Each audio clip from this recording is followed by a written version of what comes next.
Hay días que nacen con la inocencia del sol en la ventana y terminan arrastrándote hacia un abismo que nunca imaginaste posible.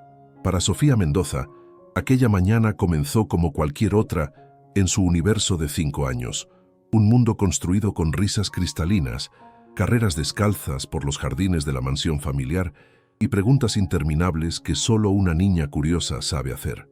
Sus ojos color miel brillaban con esa luz particular de quien aún cree que la humanidad es buena por naturaleza, que los adultos siempre protegen a los pequeños, que el amor es más fuerte que cualquier oscuridad. Ricardo Mendoza había levantado un imperio financiero desde la nada, partiendo de un pequeño negocio heredado de su abuelo hasta convertirse en uno de los hombres más influyentes de México. 38 años de vida intensa, de decisiones calculadas, de riesgos que siempre resultaban en triunfos, pero ninguna de sus victorias empresariales se comparaba con el momento en que sostuvo a Sofía por primera vez en sus brazos. Aquel día, juró que todo el oro del mundo no valía una sola sonrisa de esa criatura diminuta que lo miraba como si él fuera capaz de mover montañas, y para ella lo era. Elena, su esposa, había sido el ancla que lo mantenía conectado con lo verdaderamente importante. Mientras Ricardo conquistaba mercados y cerraba negocios millonarios, Elena le recordaba que desayunar con su hija era más valioso que cualquier contrato. Ella era esa fuerza silenciosa que equilibraba el caos, la mujer que veía belleza en las cosas simples y que había enseñado a Sofía a reír sin miedo y a soñar sin límites. Juntos formaban algo que parecía sacado de un cuento, esa clase de familia que hace que otros se pregunten si la felicidad perfecta realmente existe. Pero los cuentos siempre esconden sombras, y esta historia tenía un nombre que se pronunciaba con elegancia, pero escondía veneno: Victoria Salazar. Victoria era menor que Elena por 3 años, y durante toda su existencia había cargado con el peso insoportable de vivir bajo la sombra de su hermana. Cuando eran niñas, Victoria era la que llamaba la atención, la hermosa, la que hacía girar cabezas a su paso. Elena era la tranquila, la que prefería un libro a una fiesta, la que pasaba desapercibida. Entonces, ¿cómo era posible que Elena hubiera conseguido todo aquello con lo que Victoria soñaba despierta? La mansión imponente, los viajes exóticos, las joyas que brillaban bajo las luces de los salones exclusivos. Y sobre todo a Ricardo Mendoza, el premio mayor, el hombre que cualquier mujer en México habría deseado conquistar. La envidia es un monstruo silencioso que crece en la oscuridad del corazón. Victoria la alimentaba cada vez que visitaba a su hermana, cada vez que fingía admirar la vida perfecta de Elena, mientras por dentro se consumía en resentimiento. Sonreía en las reuniones familiares, abrazaba a su sobrina con aparente ternura, felicitaba a Ricardo por sus éxitos. Pero por las noches, sola en su departamento modesto, apretaba los puños hasta clavarse las uñas en las palmas y se preguntaba por qué el destino había sido tan injusto. Entonces llegó aquella noche de lluvia torrencial, un camión que no respetó el semáforo en rojo, hierro retorciéndose, vidrios estallando, y en un instante que duró menos que un suspiro, Elena se fue de este mundo dejando un vacío tan profundo que parecía tragarse toda la luz. Ricardo quedó destrozado de una manera que ninguna pérdida empresarial hubiera podido provocar. No comía, apenas dormía. Pasaba horas encerrado en el estudio mirando fotografías de Elena, tratando de entender cómo la vida podía ser tan brutalmente injusta. Sofía, con apenas 5 años, no comprendía del todo qué significaba que mamá nunca volvería. Preguntaba por ella constantemente. Esperaba escuchar sus pasos en el pasillo. Guardaba dibujos para mostrárselos cuando regresara. Cada pregunta inocente era una daga en el corazón de Ricardo, quien apenas podía sostener la mirada de su hija sin desmoronarse, porque esos ojos eran idénticos a los de Elena. Ese gesto de inclinar la cabeza cuando estaba confundida era exactamente igual. Victoria apareció en la mansión 3 días después del funeral. Llegó vestida de negro riguroso, con lágrimas que parecían genuinas, resbalando por sus mejillas perfectamente maquilladas.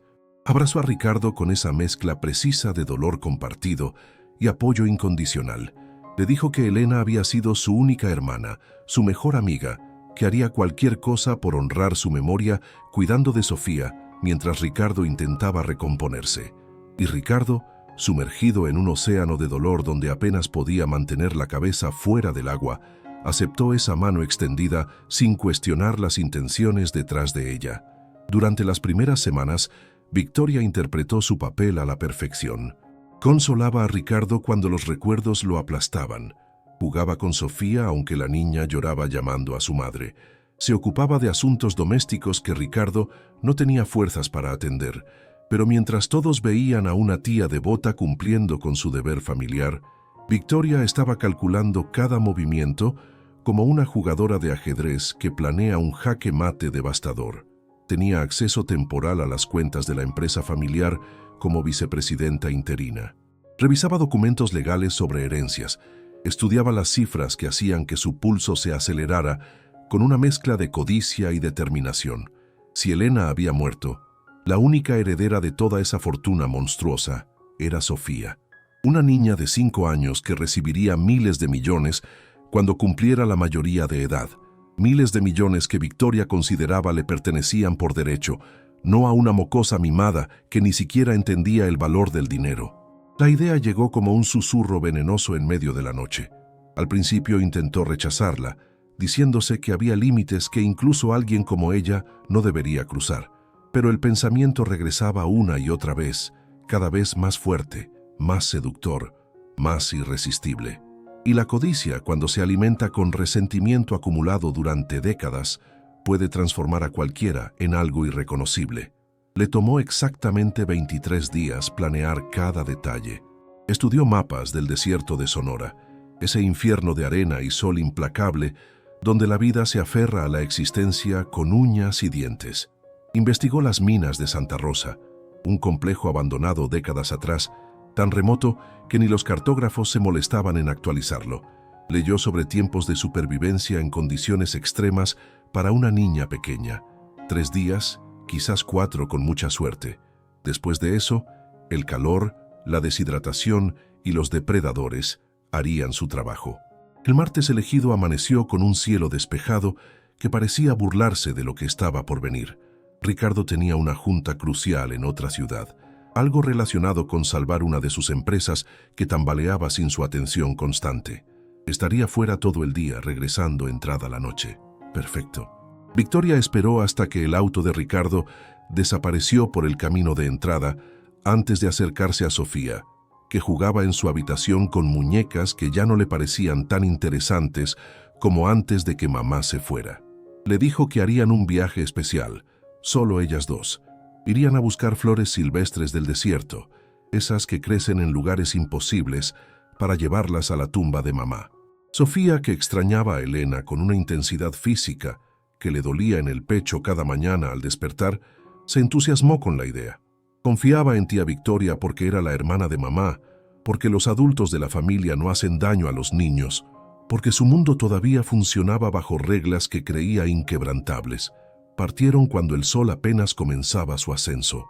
Victoria conducía con las manos firmes en el volante, los ojos fijos en la carretera, que cada kilómetro se volvía más desolada. Sofía canturreaba en el asiento trasero, observando cómo el paisaje cambiaba gradualmente, cómo los árboles daban paso a matorrales, cómo el verde se rendía ante tonos dorados y ocres. El desierto de Sonora se extendía ante ellas como un océano infinito de crueldad silenciosa, un lugar donde la naturaleza no perdona errores y donde la muerte llega rápido para quienes no están preparados. Condujeron durante horas que parecieron desfilar en cámara lenta. Victoria había memorizado la ruta, sabía exactamente dónde ninguna cámara de carretera podría capturarlas, donde no había testigos ni posibilidad de que alguien las encontrara por casualidad. Cuando finalmente detuvo el vehículo, estaban en medio de la nada absoluta. Ni una sola estructura humana a la vista, solo arena, rocas retorcidas por el calor de milenios y cactus que se alzaban como centinelas silenciosos de aquel páramo. Sofía bajó del auto sosteniendo con firmeza la medallita de oro que colgaba de su cuello, ese regalo que mamá le había dado en su último cumpleaños. Las iniciales grabadas en el metal brillaban bajo el sol que ya comenzaba a mostrar sus verdaderas intenciones. La niña Miró alrededor con curiosidad mezclada con algo de incomodidad. Aquel lugar no se parecía a nada que hubiera visto antes. «Tía Victoria, ¿dónde están las flores?», preguntó con esa vocecita dulce que pronto se convertiría en gritos desesperados. Victoria no respondió de inmediato. Fingió buscar algo en la cajuela, las manos temblando no por emoción, sino por la adrenalina de quien está a punto de cruzar un punto de no retorno. Necesitaba hacerlo rápido, antes de que su determinación falsa se desmoronara. «Voy a buscar allá entre esas rocas, cariño. Quédate aquí y no te muevas», ordenó con una voz que intentaba sonar normal, pero que salió demasiado tensa. Sofía asintió obediente, como lo hacía siempre con los adultos en quienes confiaba. Y entonces sucedió lo impensable. Victoria subió al auto con movimientos mecánicos, giró la llave. El motor rugió rompiendo el silencio del desierto. Sofía se volteó confundida. «Tía Victoria», llamó sin entender qué estaba pasando, pero el vehículo ya estaba en movimiento. Victoria pisó el acelerador sin permitirse mirar atrás, porque sabía que si lo hacía, si veía el rostro de esa niña, tal vez encontraría algún vestigio de humanidad que la detuviera, y no podía detenerse. No ahora, no después de haber llegado tan lejos. Sofía comenzó a correr.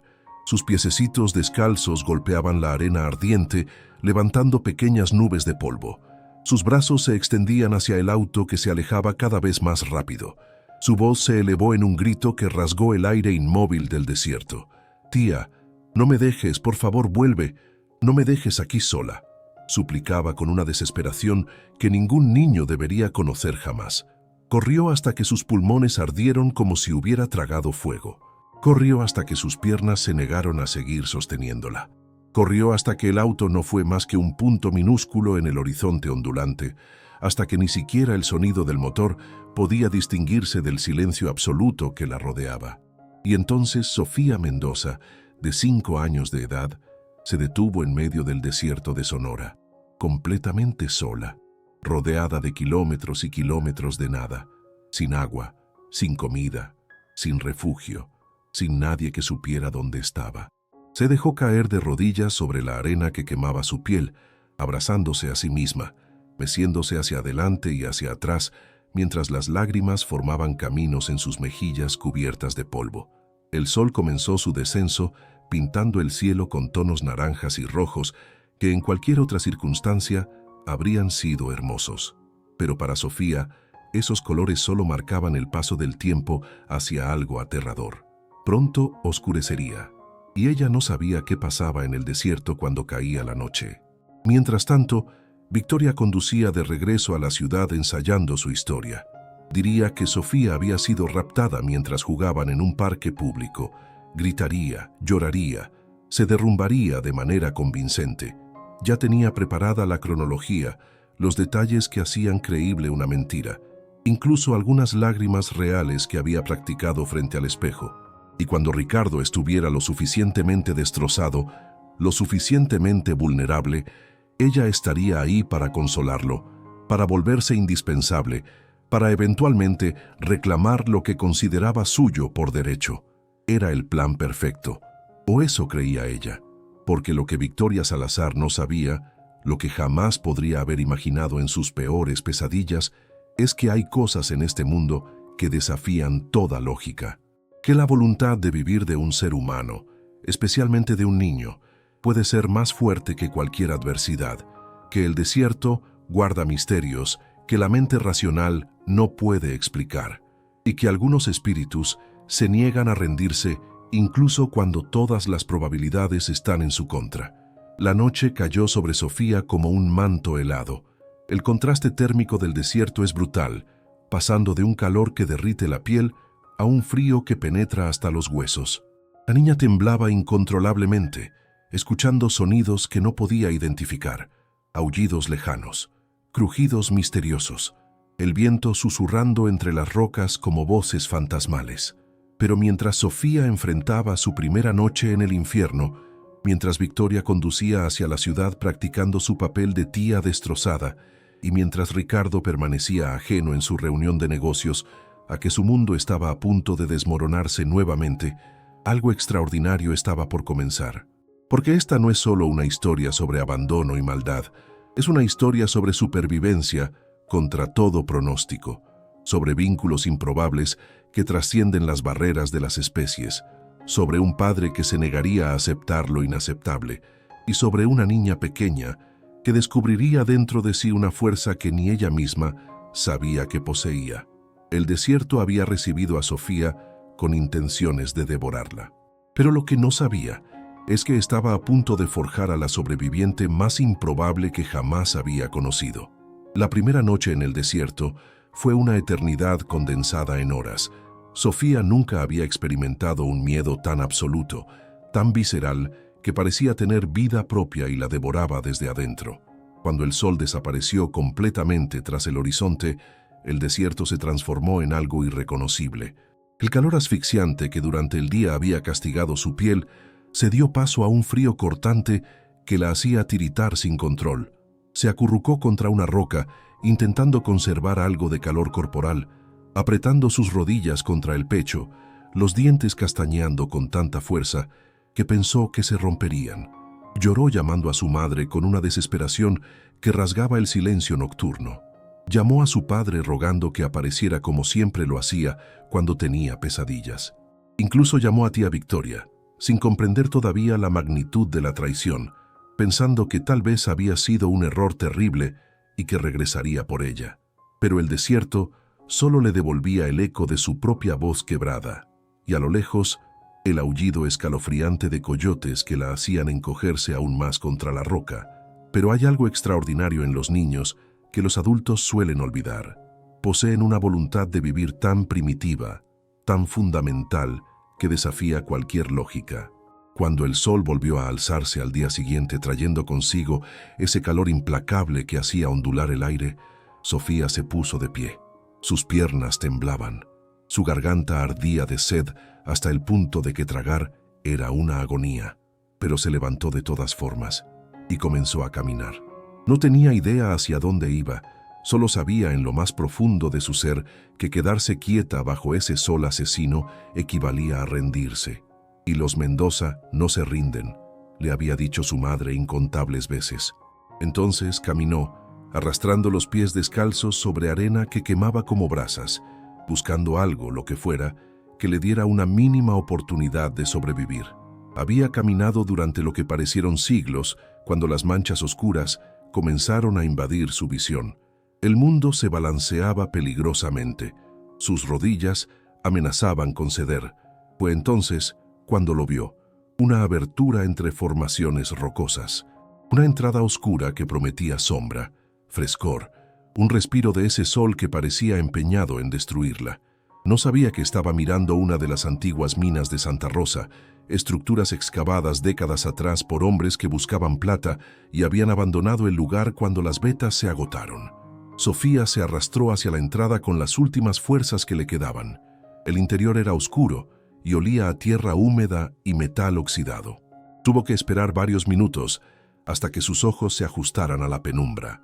No se aventuró demasiado adentro porque la oscuridad absoluta le aterraba más que el sol de afuera.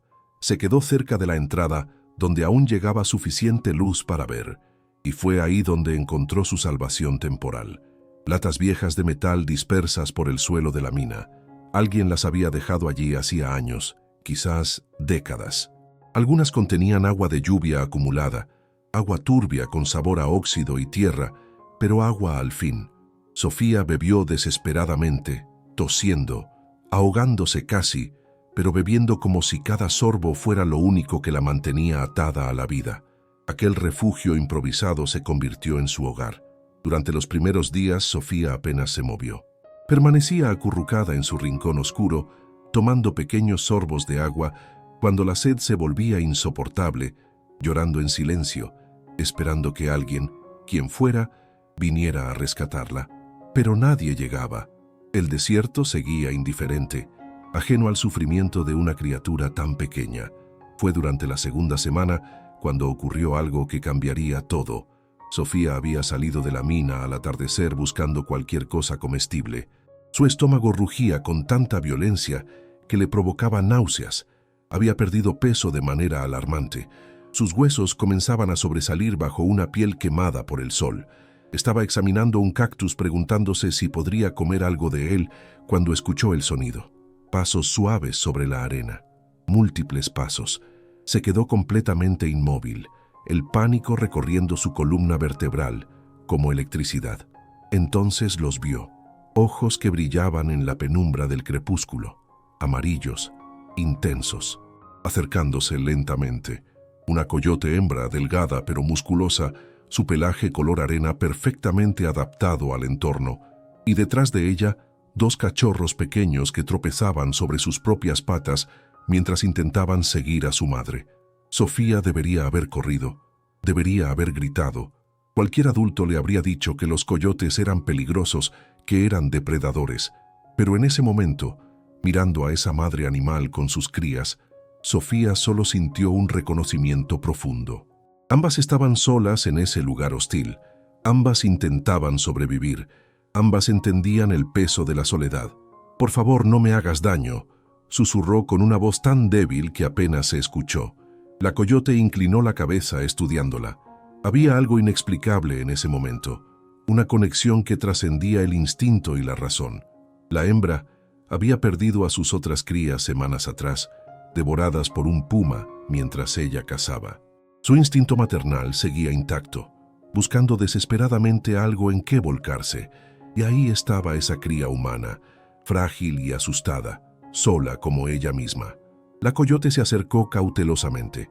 Sofía cerró los ojos esperando sentir colmillos, pero lo que sintió fue algo húmedo y áspero contra su mano.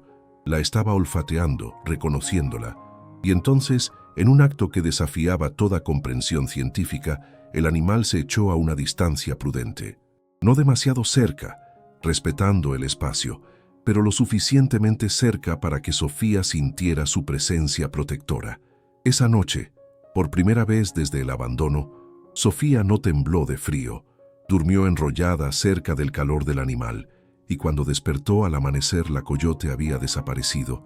Pensó que había sido un sueño febril, pero entonces vio el regalo, un lagarto pequeño, muerto limpiamente, dejado junto a la entrada de la mina. La coyote había traído comida. Sofía miró al reptil con repulsión inicial, pero el hambre es una fuerza primitiva que no acepta negativas. Recordó vagamente un programa que había visto con papá, donde un hombre comía insectos para sobrevivir. Si él podía, ella también.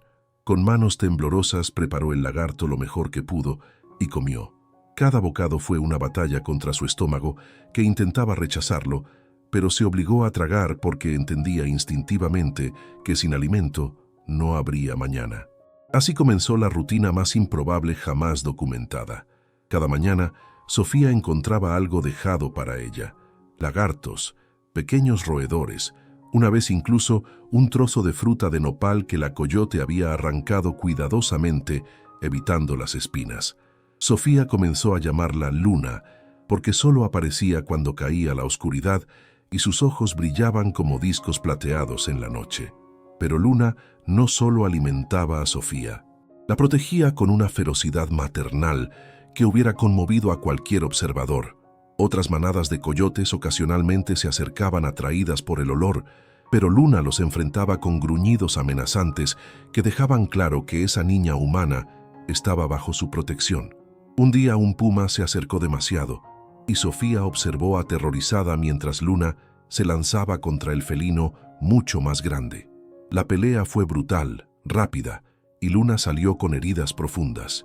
Esa noche, Sofía lavó las heridas del animal con su preciosa agua, y Luna se dejó, sellando un vínculo que ya no podría romperse. Conforme pasaban las semanas, Sofía dejó de ser una niña de ciudad y comenzó a transformarse en algo más salvaje. Observando a Luna y otros animales del desierto, aprendió que los cactus no eran enemigos, sino aliados. Descubrió que cierto tipo de nopal podía romperse con piedras para alcanzar la pulpa húmeda interior. No sabía bien, pero contenía líquido, y el líquido era vida. Aprendió que algunas plantas tenían raíces comestibles si cavabas lo suficientemente profundo. Su piel, alguna vez protegida con lociones caras, ahora estaba bronceada y curtida por el sol despiadado. Su cabello, que Elena peinaba con tanto amor cada mañana, colgaba enmarañado lleno de arena y nudos imposibles. Su vestido, aquel que usaba el día de la traición, no era más que harapos color tierra. Parecía más un cachorro salvaje que una niña, pero estaba viva. Contra todo pronóstico, cada día que amanecía, seguía respirando. Durante todo ese tiempo, la medallita de oro nunca abandonó su cuello. Era su último vínculo con quien había sido, con la vida antes del desierto.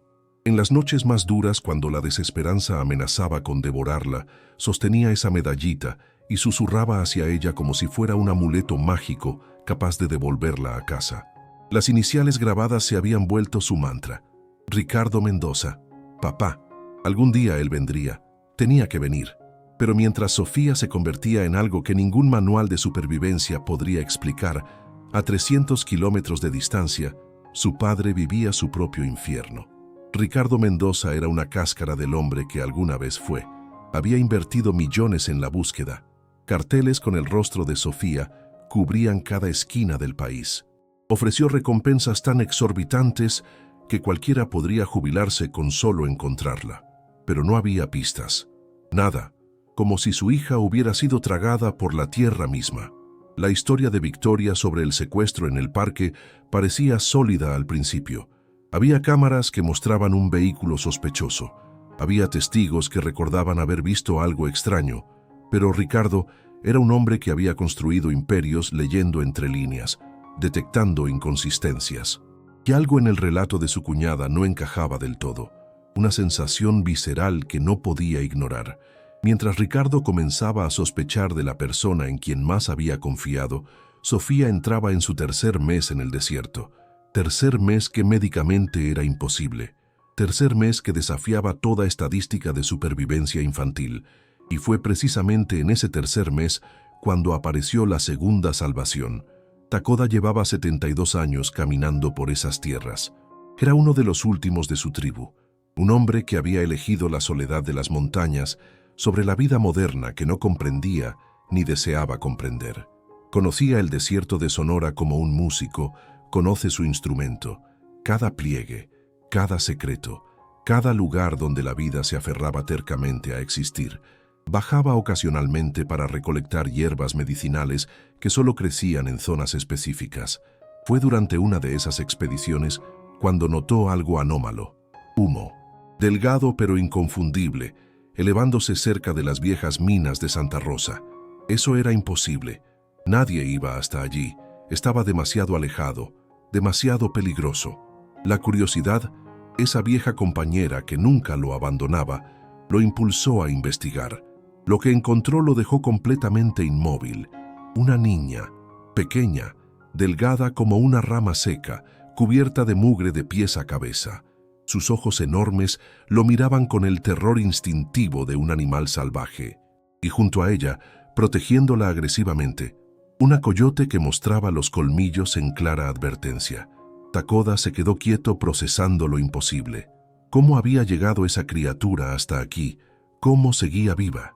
Intentó acercarse hablando suavemente, pero la coyote avanzó amenazante y la niña se encogió aún más contra la roca, claramente aterrorizada ante la presencia de otro humano. Takoda era sabio como solo pueden serlo quienes han vivido 7 décadas escuchando más que hablando. Entendió que no podía simplemente tomar a la niña y llevarla a rastras. Estaba traumatizada, salvaje, no confiaba en humanos y él no podía culparla después de lo que fuera que le hubiera pasado. Entonces hizo algo diferente. Se sentó a distancia respetuosa, sacó comida y agua limpia de su mochila, las dejó en el suelo. Luego, sin una palabra, se levantó y se marchó. Al día siguiente regresó. La comida había desaparecido. Dejó más, junto con una manta tejida. Se fue nuevamente y volvió al siguiente día, y al otro, y al otro.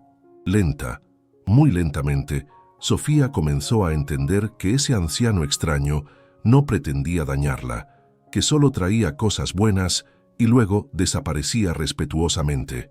Después de una semana completa, Takoda logró acercarse lo suficiente para hablarle. Su español era rudimentario, y Sofía apenas podía articular palabras después de tanto trauma. Pero se comunicaban a través de gestos, miradas, un entendimiento que no necesitaba idioma. Takoda le enseñó cosas que marcarían la diferencia entre sobrevivir y vivir. Le mostró exactamente qué plantas eran seguras y cuáles contenían veneno mortal. Le enseñó a hacer fuego frotando ramas de cierta manera, fuego que la mantendría caliente en las noches heladas. Le mostró cómo identificar escorpiones antes de sentarse, cómo encontrar agua escondida entre grietas de roca, cómo leer las señales que el desierto dejaba para quienes sabían mirar. Quería llevarla de vuelta a la civilización, devolverla a su familia, pero cada vez que sugería partir, Sofía entraba en pánico absoluto. Se aferraba a Luna, negaba violentamente con la cabeza, retrocedía hacia la oscuridad de la mina. Takoda comprendió que forzar a una niña tan traumatizada podría romper definitivamente lo que quedaba de su mente frágil. Entonces decidió esperar, ganar completamente su confianza. Y cuando llegara el momento adecuado, cuando ella estuviera lista, la llevaría a casa. Pero el destino, como siempre, tenía sus propios planes, porque mientras Takoda cuidaba pacientemente de Sofía en el desierto, a cientos de kilómetros, Ricardo Mendoza estaba a punto de descubrir una verdad que lo destrozaría antes de reconstruirlo más fuerte que nunca. Ricardo Mendoza había olvidado lo que significaba dormir de verdad. Cada noche se acostaba mirando el techo, mientras su mente proyectaba imágenes que lo torturaban sin piedad. Sofía riendo mientras él la perseguía por el jardín. Sofía pidiéndole que leyera su cuento favorito una vez más. Sofía diciéndole, «Te amo, papá», con esa sinceridad absoluta que solo los niños poseen. Y luego las imágenes oscuras invadían. Sofía asustada. Sofía llorando. Sofía llamándolo mientras él no estaba ahí para protegerla como había jurado hacer. 3 meses completos desde el supuesto secuestro. 3 meses donde cada pista prometedora terminaba en callejones sin salida, donde cada llamada anónima resultaba ser alguien buscando cobrar la recompensa sin tener información real. La policía había comenzado a usar ese tono que Ricardo reconocía y odiaba, ese tono que decía sin palabras que ya consideraban el caso cerrado, que una niña no sobrevive 3 meses en manos de secuestradores. Pero Ricardo se negaba rotundamente a aceptar esa narrativa. Se aferraba a una convicción irracional que nacía de sus entrañas. Sentiría si ella estuviera muerta, se repetía constantemente. Un padre sabe esas cosas. Elena siempre decía que estaban conectados con Sofía de maneras que trascendían lo físico, y esa conexión seguía vibrando dentro de él, insistiendo en que su hija respiraba en algún lugar del mundo. Fue durante una de esas madrugadas interminables cuando algo hizo clic en su cerebro. Estaba repasando por enésima vez el testimonio de Victoria, buscando cualquier detalle que no cuadrara, y entonces lo vio con claridad cegadora. Victoria afirmaba que el secuestro ocurrió en el Parque Central aproximadamente a las 3 de la tarde. Dijo que inmediatamente llamó a Ricardo histérica contándole lo sucedido. Pero los registros telefónicos mostraban que esa llamada entró exactamente a las 3:45. 30 minutos de diferencia. 30 minutos pueden parecer insignificantes para la mayoría, pero Ricardo había construido fortunas detectando discrepancias en contratos, identificando números que no sumaban correctamente. Y 30 minutos eran suficientes para cambiar completamente una historia. 30 minutos eran suficientes para conducir lejos del parque. 30 minutos eran suficientes para hacer desaparecer a alguien. Se levantó de la cama como impulsado por un resorte. Por primera vez en 3 meses, sintió algo más poderoso que la desesperación. Sintió furia, una rabia fría y calculada, dirigida hacia alguien en quien había depositado su confianza más absoluta. Alguien a quien le había entregado lo más valioso que tenía. A la mañana siguiente, contrató al detective Ramírez, un investigador privado con reputación legendaria de resolver casos que las autoridades consideraban imposibles.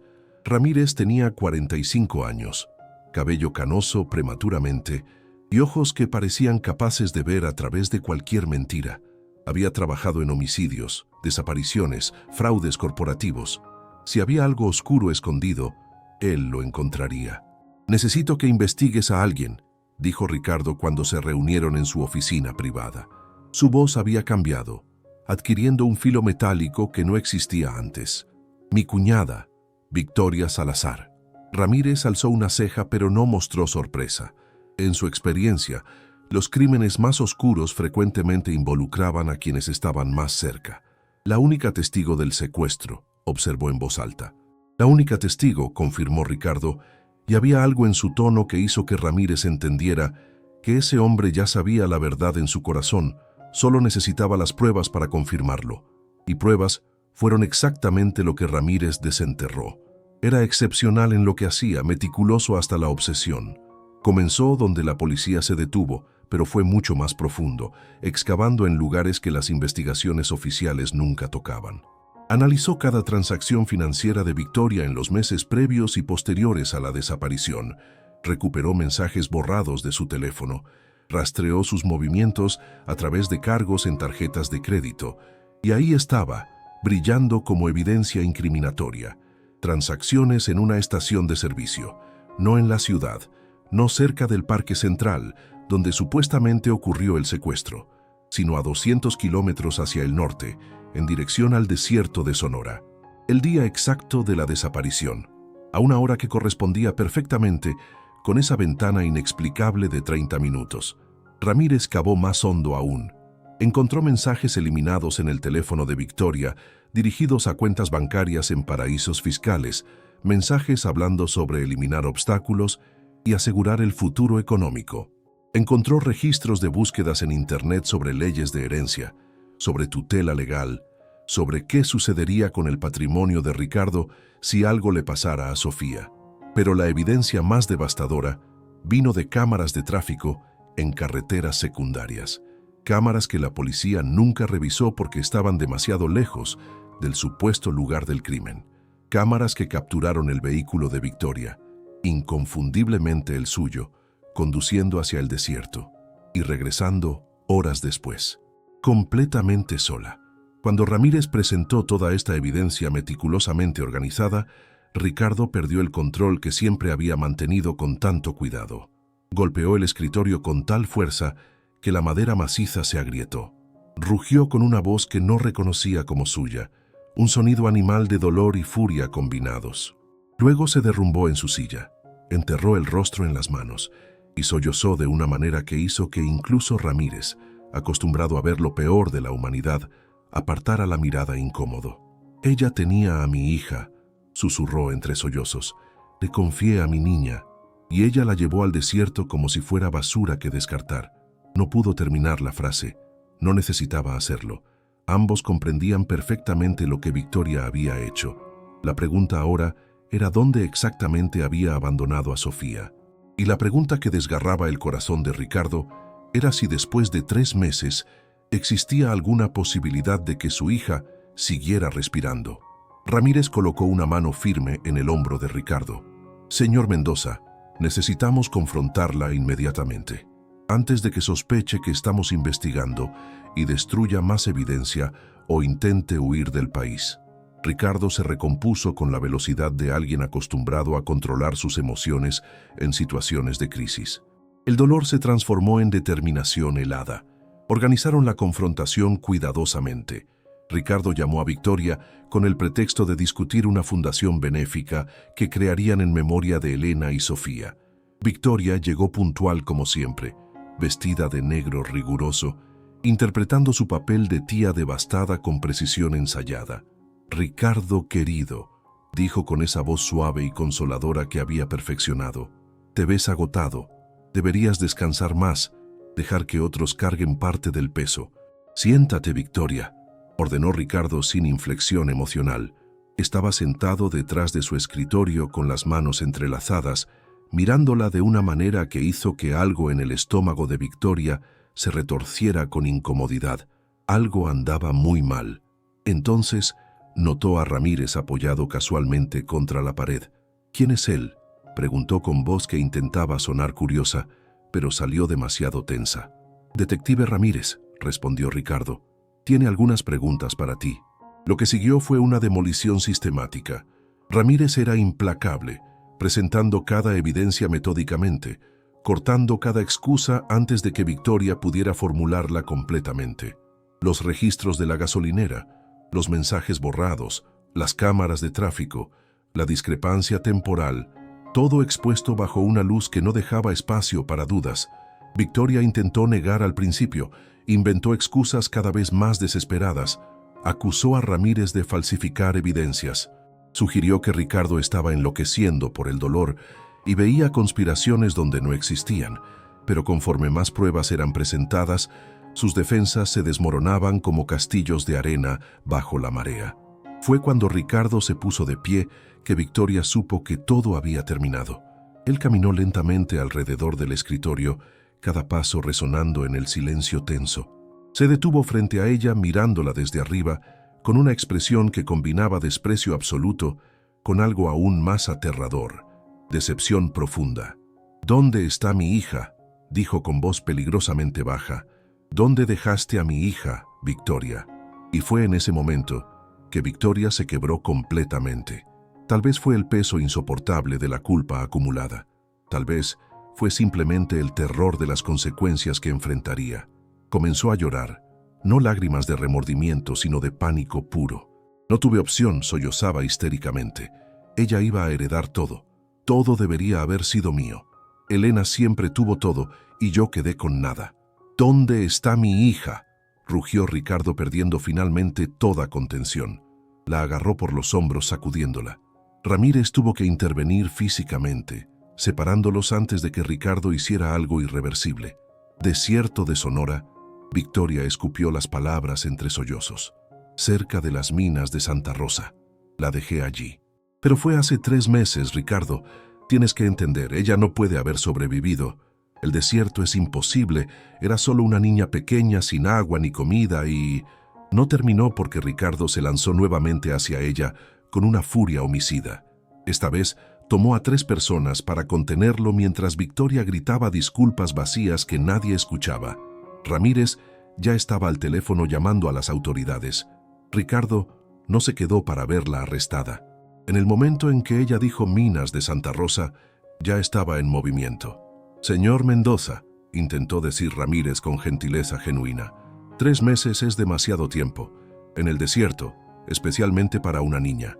Necesita prepararse para... «No», Ricardo lo interrumpió con firmeza absoluta. «No voy a creer que está muerta hasta verlo con mis propios ojos, y aún entonces voy a traerla a casa. Merece descansar junto a su madre, no abandonada en ese infierno». En menos de 2 horas, Ricardo había organizado una operación de rescate completa. Helicópteros, equipos especializados en búsqueda y rescate en desierto, paramédicos, expertos en supervivencia.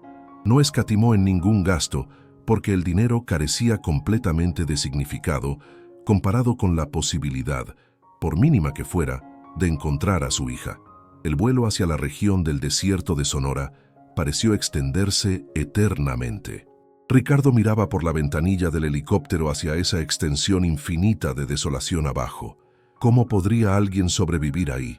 ¿Cómo una niña de 5 años, sola, sin provisiones, habría durado más de unos días? «Elena, por favor», rogó mentalmente hacia el cielo. «Si hay algo después de la muerte, si puedes escucharme, protege a nuestra niña. Dale la fuerza que tú tenías». Las minas de Santa Rosa resultaron ser un laberinto de estructuras abandonadas esparcidas por kilómetros cuadrados. Comenzar la búsqueda fue como buscar una gota específica en el océano. Los equipos se dispersaron, cada uno cubriendo secciones diferentes, gritando el nombre de Sofía hasta quedar roncos. El primer día no arrojó resultados, ni el segundo, ni el tercero. Los equipos exploraron cada mina exhaustivamente, pero no había rastros de vida humana reciente, ni huellas, ni señales de campamento, nada. Ricardo comenzaba a sentir como esa chispa de esperanza que lo impulsaba empezaba a titilar peligrosamente cerca de extinguirse. Fue en la mañana del 4.º día cuando todo cambió dramáticamente. Uno de los helicópteros, sobrevolando un área ya inspeccionada desde tierra, avistó algo que los ojos terrestres habían perdido. Humo. Una columna delgada elevándose desde una de las minas más aisladas y remotas. «Señor Mendoza», crepitó la voz en el radio. «Tenemos humo. Sector 7. Marcando coordenadas ahora». Humo significaba fuego. Fuego significaba presencia humana. Presencia humana significaba que alguien estaba vivo. El helicóptero de Ricardo viró inmediatamente a velocidad máxima. Su corazón latía con tal violencia que podía sentir el pulso en sus sienes. Podía ser cualquiera, se recordaba intentando no aferrarse a falsas esperanzas. Un vagabundo, un explorador, cualquiera, pero una voz pequeña en su interior susurraba: ¿y si es ella? Cuando aterrizaron cerca de la mina, Ricardo saltó antes de que el aparato tocara completamente el suelo. El equipo médico y de rescate corrió tras él, pero no podían igualar la velocidad de un padre impulsado por 3 meses de agonía. Agarró una linterna potente de uno de los rescatistas y se lanzó hacia la entrada oscura de la mina sin vacilar. Sofía, gritó con toda la fuerza de sus pulmones. El nombre rebotó en las profundidades rocosas. Sofía, soy yo, papá. Si estás aquí, por favor, responde. Silencio. Solo el eco de su propia voz devolviéndole su desesperación. Avanzó más profundo, el haz de luz cortando la oscuridad, revelando vigas podridas, herramientas oxidadas, y entonces movimiento. Algo se movió en las sombras. Ricardo congeló completamente, el corazón deteniéndose. Dirigió la luz hacia el movimiento y casi deja caer la linterna por la impresión. Ojos. Múltiples ojos amarillos brillando en la oscuridad, un gruñido bajo y amenazante reverberando. Coyotes. Una manada completa con una hembra al frente mostrando los colmillos, y detrás de ellos, encogida contra la pared rocosa como un animal aterrorizado, había una niña, pequeña, demacrada, irreconocible bajo capas de mugre, pero sostenía algo contra su pecho, algo que brillaba incluso bajo toda esa suciedad, una medallita de oro. El tiempo se detuvo completamente. El mundo entero dejó de existir. Ricardo miró esos ojos café profundos y reconoció lo que había buscado durante 3 meses de infierno. Los ojos de Elena, los ojos de su hija. Sofía, susurró con voz quebrada por la emoción. Las lágrimas ya corrían libremente por su rostro. Dios mío, Sofía. La niña inclinó la cabeza confusa, asustada. La coyote avanzó interponiéndose entre Ricardo y la pequeña, dejando claro que no permitiría que nadie se acercara. Entonces, Ricardo entendió. Ese animal no estaba amenazando a Sofía, la estaba protegiendo. Detrás de la niña, una figura se movió. Un anciano indígena de cabello largo gris se colocó frente a Sofía, evaluando a Ricardo con desconfianza justificada. Ricardo levantó las manos lentamente, mostrando que no representaba peligro. «Por favor», dijo con voz ahogada, «por favor, es mi hija. Soy su padre. La he buscado durante 3 meses. Por favor». Entonces hizo algo que ningún magnate orgulloso haría. Cayó de rodillas. Allí en el suelo sucio de esa mina, el hombre más rico de México se arrodilló e imploró. «Por favor, déjenme ver a mi hija. Por favor, déjenme llevarla a casa». El anciano lo observó largamente. Luego se giró y habló suavemente a Sofía, en un idioma que Ricardo no comprendía.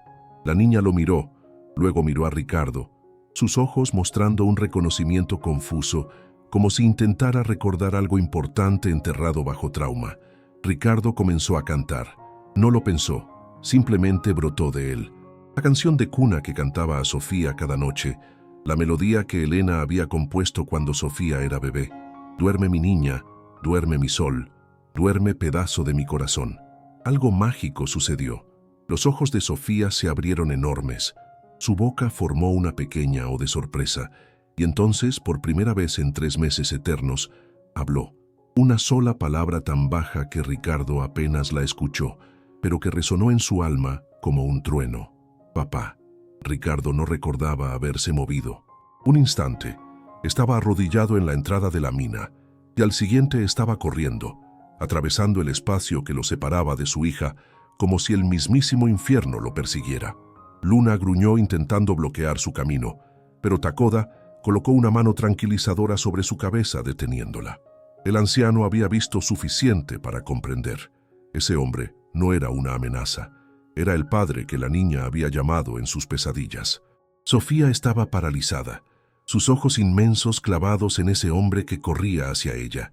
Una parte quería huir, esconderse, porque los humanos adultos eran peligrosos. Uno de ellos la había abandonado aquí, pero otra parte, algo profundo y primordial que guardaba recuerdos de antes del desierto, reconocía esa voz, esa canción, ese rostro que aparecía en sus sueños fragmentados.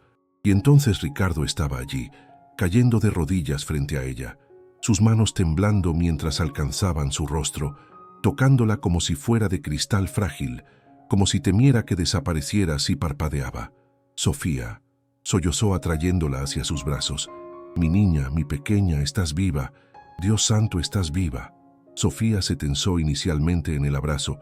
Su cuerpo había olvidado cómo recibir afecto humano, pero entonces el aroma llegó a ella, esa colonia específica que su padre siempre usaba. Y con el olor vinieron las memorias, desplomándose sobre ella como una avalancha. Papá leyendo cuentos antes de dormir, papá lanzándola al aire y atrapándola mientras ella reía, papá sosteniendo su mano al cruzar la calle, papá prometiendo que siempre la protegería. «Papá», susurró contra su pecho, y entonces algo se rompió dentro de ella. Comenzó a llorar. No el llanto silencioso que había aprendido en el desierto, sino el llanto desesperado y ruidoso de una niña que finalmente estaba a salvo. «Papá tenía tanto miedo. Tía Victoria me dejó aquí y no sabía qué hacer y hacía tanto calor y pensé que iba a morir y...» «Shh, tranquila ahora». Ricardo la mecía besando el tope de su cabeza sucia. «Papá está aquí. Papá está aquí y nunca más te dejará. Nunca más, mi niña, te lo prometo». El equipo médico había llegado, pero se detuvo en la entrada respetando ese momento. Todos tenían lágrimas en los ojos, incluso los profesionales más curtidos. Era imposible no conmoverse ante ese reencuentro, ante esa niña que había sobrevivido lo imposible. Cuando finalmente se separaron, Ricardo pudo ver realmente el estado de su hija.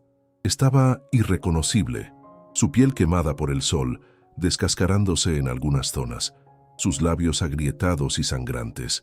Su cabello que Elena peinaba con tanto amor, ahora era una maraña imposible llena de arena y espinas. Sus ropas eran harapos.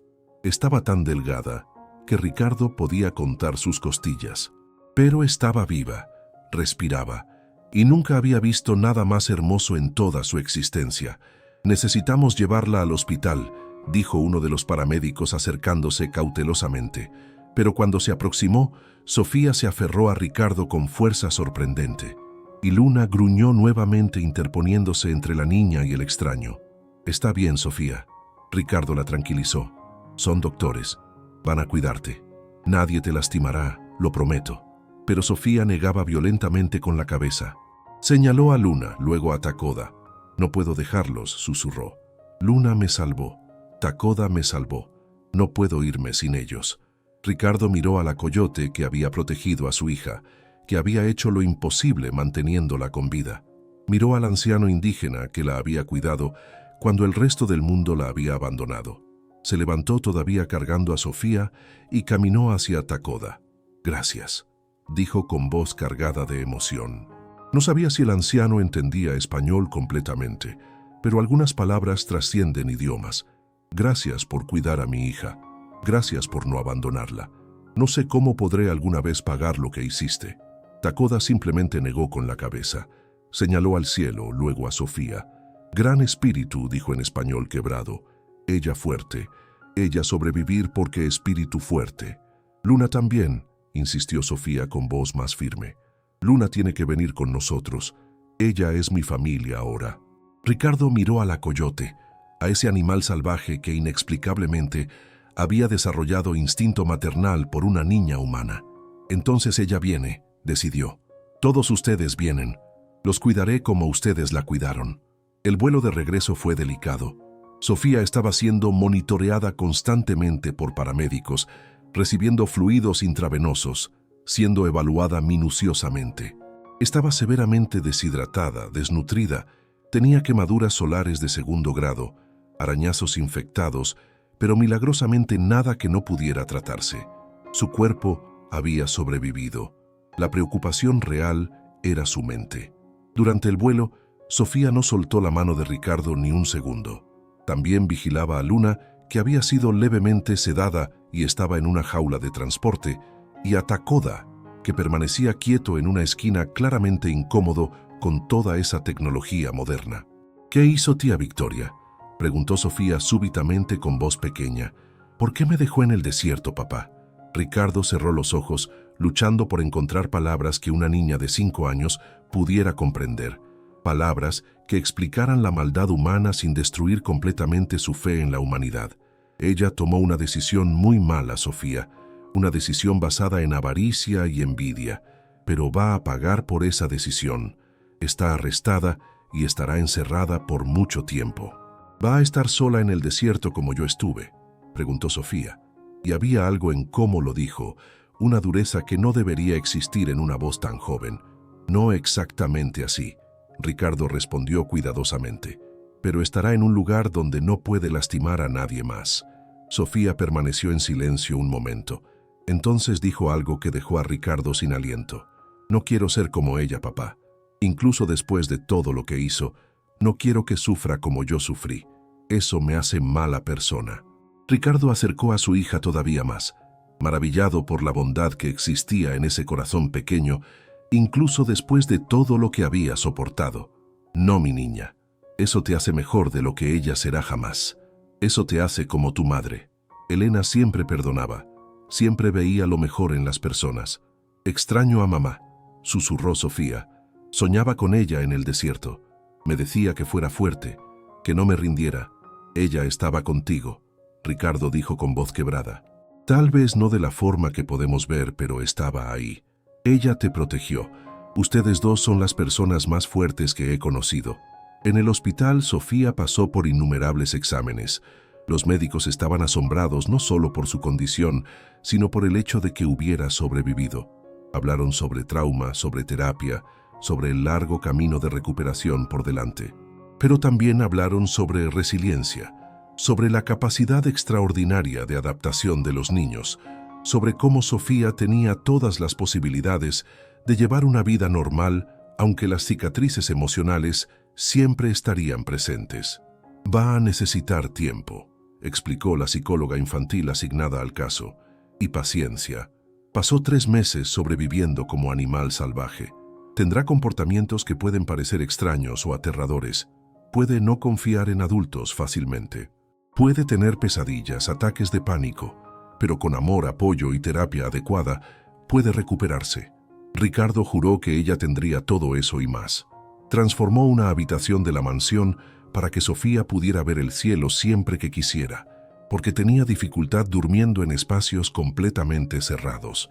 Construyó un hábitat especial para Luna en la propiedad donde la coyote pudiera vivir cómodamente, pero cerca de Sofía.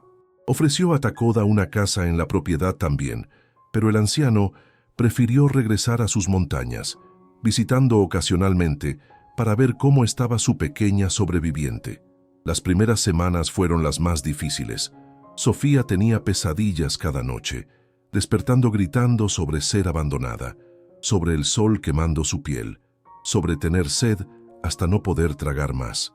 Ricardo dormía en una silla junto a su cama, siempre listo para calmarla cuando las pesadillas llegaban. También tenía problemas con la comida. Después de 3 meses comiendo lagartos y frutos de cactus, los alimentos normales revolvían su estómago. Comía lentamente, en porciones pequeñas, siempre guardando algo de comida escondida bajo la almohada, un instinto de supervivencia que no podía controlar. Tampoco le gustaba estar lejos de Ricardo. Si él salía de su vista por más de unos minutos, entraba en pánico pensando que él también la había abandonado. Entonces Ricardo reorganizó completamente su vida. Reuniones que antes ocurrían en su oficina, ahora sucedían en casa. Viajes de negocios fueron cancelados indefinidamente. Pasó cada minuto posible con su hija, reconstruyendo la confianza que el desierto había quebrado. Lenta, muy lentamente, Sofía comenzó a mejorar. Las pesadillas disminuyeron de cada noche a solo algunas veces por semana. Comenzó a comer mejor, comenzó a jugar nuevamente, algo que no hacía en el desierto. Comenzó a sonreír, y aunque su sonrisa todavía cargaba una tristeza que no debería existir en alguien tan joven, era genuina. La terapia ayudó enormemente. Su psicóloga, doctora Martínez, era paciente y gentil, ayudando a Sofía a procesar el trauma de formas que pudiera entender. Usaba principalmente arte terapia, dejando que Sofía dibujara lo que había vivido cuando las palabras eran demasiado difíciles. Uno de los dibujos destrozó el corazón de Ricardo. Era Sofía sola en un desierto inmenso, una figurita diminuta rodeada por un mar de amarillo, pero en la esquina del papel había una estrella brillante. Cuando preguntó sobre la estrella, Sofía respondió: «Es mamá. Siempre estuvo ahí vigilándome». 6 meses después del rescate, la doctora Martínez sugirió algo que inicialmente aterrorizó a Ricardo. Sofía necesita enfrentar el desierto, no para retraumatizarla, sino para reclamar ese espacio, para probarse que ya no es víctima de ese lugar, sino una sobreviviente que lo conquistó. Ricardo quiso rechazar inmediatamente. La idea de llevar a su hija de regreso a ese lugar horrible revolvía su estómago. Pero cuando habló con Sofía sobre ello, para su sorpresa, ella quiso ir. «Necesito mostrarle al desierto que no ganó», dijo con determinación que excedía sus 5 años. «Necesito despedirme de ese lugar, pero a mi manera, no a la suya». Entonces fueron Ricardo, Sofía, Takoda, que hizo el viaje especial desde las montañas, e incluso Luna, que estaba más domesticada pero seguía siendo salvaje en su corazón. Regresaron a las minas de Santa Rosa, al lugar donde la pequeña Sofía había luchado por sobrevivir durante 3 meses imposibles. Era extraño estar allí nuevamente. La mina parecía más pequeña de alguna forma, menos aterradora bajo la luz del día con su padre a su lado. Sofía caminó hasta la entrada, Ricardo sosteniendo su mano firmemente, listo para llevarla lejos si cambiaba de opinión. Pero Sofía no cambió de opinión. Había traído algo consigo, una bolsa pequeña llena de semillas de rosas del desierto, esas flores increíbles que florecen incluso en las condiciones más adversas. Con Ricardo ayudando, plantó las semillas alrededor de la entrada de la mina, regándolas cuidadosamente con el agua que habían traído. «Estas flores van a crecer aquí», dijo Sofía con voz sorprendentemente firme. «Crecerán fuertes y hermosas, incluso en este lugar difícil, porque eso es lo que hacemos, papá. Florecemos incluso cuando el mundo intenta quebrarnos». Ricardo abrazó a su hija, lágrimas corriendo libremente por su rostro. «¿Cuándo te volviste tan sabia, mi pequeña?» «En el desierto», respondió Sofía simplemente. «El desierto enseña cosas, enseña que eres más fuerte de lo que piensas. Enseña que incluso sola no estás realmente sola. Enseña que siempre hay esperanza, incluso cuando no puedes verla». Takoda, que había permanecido en silencio observando, se acercó, colocó una mano en el hombro de Sofía y habló en su español quebrado. «Tú eres guerrera ahora. Desierto no te quebró. Desierto te hizo fuerte. Tú llevas espíritu de sobreviviente para siempre». Luna, como si entendiera la importancia del momento, se acercó y empujó la mano de Sofía con su hocico. Sofía acarició a su protectora peluda, esa criatura improbable que había salvado su vida cuando ningún humano estuvo allí para hacerlo. «Gracias, Luna», susurró Sofía. «Me salvaste cuando más lo necesitaba. Me mostraste que la familia no es solo sobre sangre, es sobre quién está ahí cuando todo se oscurece». Permanecieron allí por horas, hablando, recordando, pero también mirando hacia adelante. Sofía contó historias sobre su supervivencia, cosas que no había podido verbalizar antes.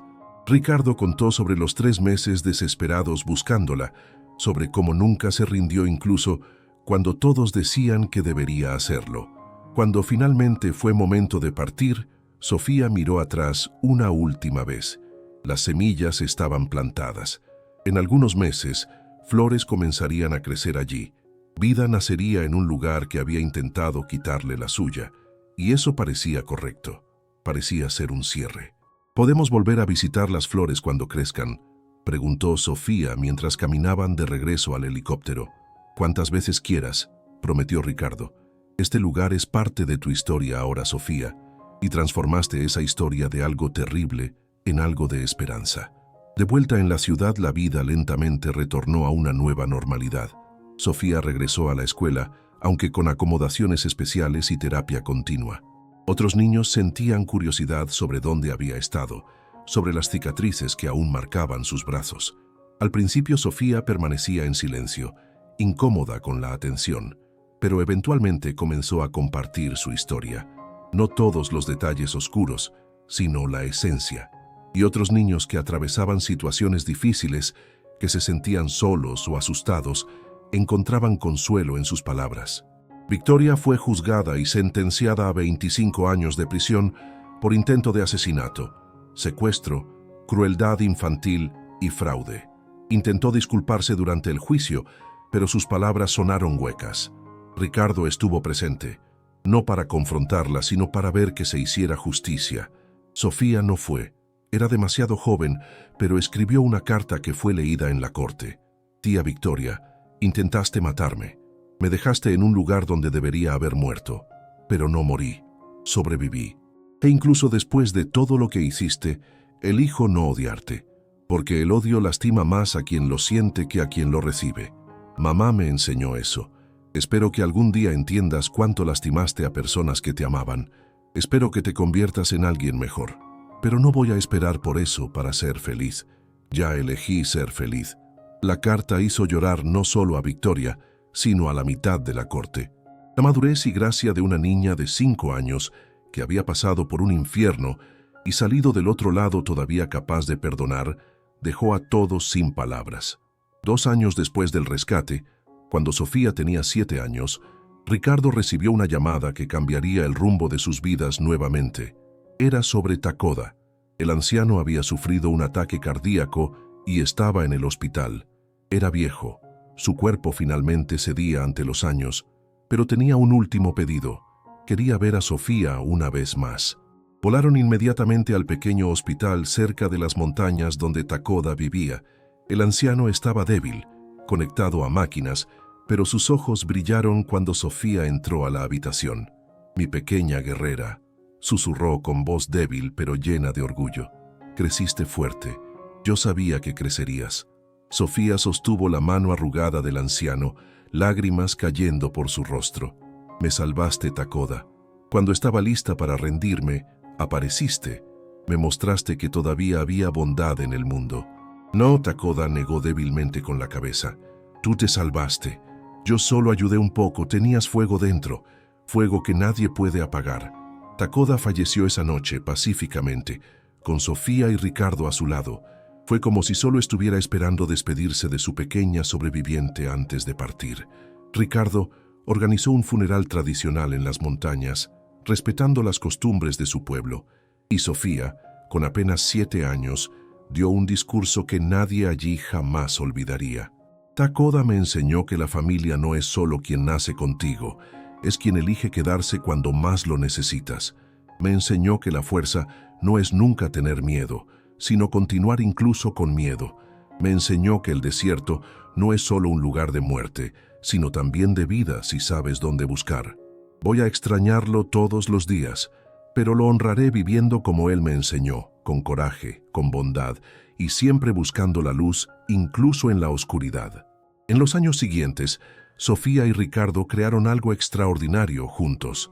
Fundaron la Fundación Flores del Desierto, una organización dedicada a ayudar niños en situaciones de vulnerabilidad, especialmente aquellos que habían sido abandonados o abusados. La fundación no solo proporcionaba refugio y atención médica, sino también terapia, educación y, lo más importante, esperanza. Sofía, incluso siendo joven, era la embajadora más poderosa de la fundación. Visitaba los refugios regularmente, conversaba con niños que atravesaban sus propios infiernos y compartía su historia. Les mostraba sus cicatrices, no con vergüenza, sino con orgullo. «Estas cicatrices prueban que sobreviví», decía, «y ustedes también van a sobrevivir. Son más fuertes de lo que piensan». Las rosas del desierto que había plantado en las minas de Santa Rosa crecieron contra todas las probabilidades. Florecieron en ese lugar árido y cruel, exactamente como Sofía había dicho que lo harían. Ricardo y Sofía visitaban el lugar cada año en el aniversario de su rescate, siempre plantando más semillas, siempre esparciendo más vida en ese lugar que intentó quitarle la suya. Luna vivió confortablemente en la propiedad de los Mendoza por muchos años, nunca totalmente domesticada, pero siempre leal a Sofía. Cuando finalmente falleció de vejez, Sofía tenía 13 años. Enterró a su protectora peluda en un lugar especial del jardín, bajo un árbol que ella y Ricardo habían plantado juntos. «Me enseñaste que el amor no tiene límites», dijo Sofía mientras colocaba flores sobre la tumba de Luna. «Me amaste cuando no tenía a nadie más. Nunca olvidaré eso». A medida que Sofía crecía, se convirtió en una joven extraordinaria. Las cicatrices del desierto, tanto físicas como emocionales, nunca desaparecieron completamente, pero aprendió a llevarlas no como carga, sino como insignias de honor. Se volvió defensora de niños, estudió psicología para entender mejor el trauma infantil y dedicó su vida a garantizar que ningún niño tuviera que pasar por lo que ella pasó. En su 18º cumpleaños, Sofía dio un discurso en un gran evento de caridad de la Fundación. Ricardo estaba en la audiencia, su corazón henchido de orgullo al ver la mujer increíble en que su hija se había convertido. «Cuando tenía 5 años, fui abandonada en el desierto de Sonora», comenzó Sofía con voz clara y fuerte. «Debería haber muerto allí. Las estadísticas dicen que debería haber muerto, pero no morí. Sobreviví porque me negué a rendirme. Sobreviví porque criaturas improbables me protegieron. Sobreviví porque en algún lugar mi padre nunca dejó de buscarme. Y sobreviví porque aprendí una verdad fundamental. Todos somos más fuertes de lo que pensamos».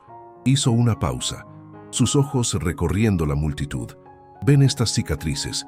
Levantó los brazos mostrando las marcas permanentes dejadas por el sol implacable del desierto. «Estas no son marcas de debilidad, son marcas de supervivencia. Son pruebas de que enfrenté lo imposible y vencí.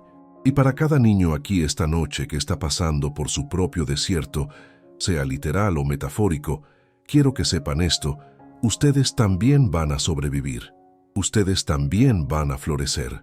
Porque somos flores del desierto, y las flores del desierto no solo sobreviven, prosperan». La ovación fue ensordecedora, pero para Ricardo no era el aplauso lo que importaba, era la mirada en los ojos de su hija. Ya no había el terror que vio en esa mina hace años. Ya no estaba la niña traumatizada que tenía pesadillas cada noche. Allí estaba una sobreviviente, una guerrera, una joven mujer que había transformado la tragedia más oscura en un propósito que iluminaría las vidas de miles. Después del evento, cuando estaban solos, Sofía abrazó a su padre. «Gracias», susurró. «¿Por qué?», preguntó Ricardo confundido. «Fui yo quien casi te pierde.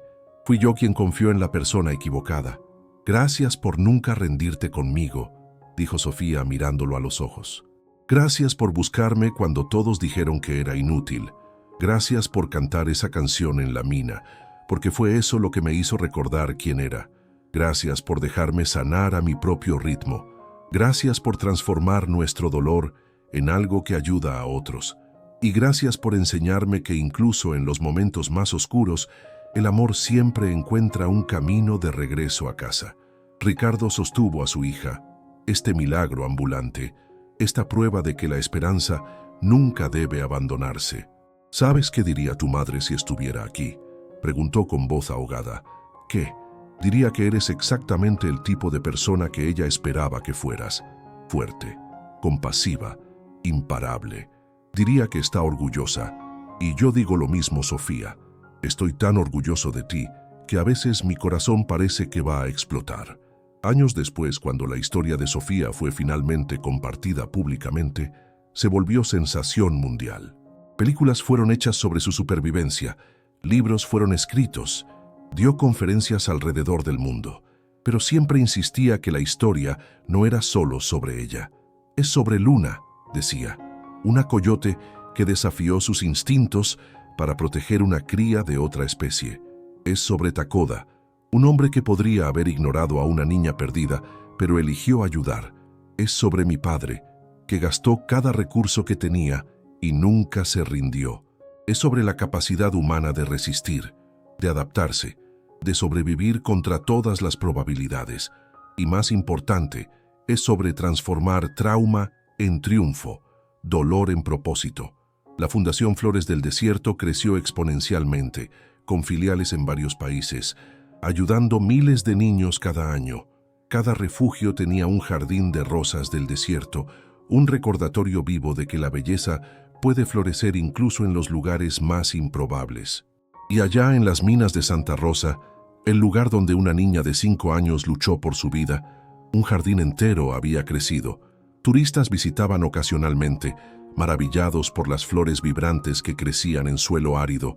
Una placa explicaba la historia, pero de forma respetuosa, honrando no la tragedia, sino la supervivencia. Aquí, una niña enfrentó lo imposible y venció. Estas flores son plantadas en su honor y en honor de todos los sobrevivientes que se niegan a rendirse.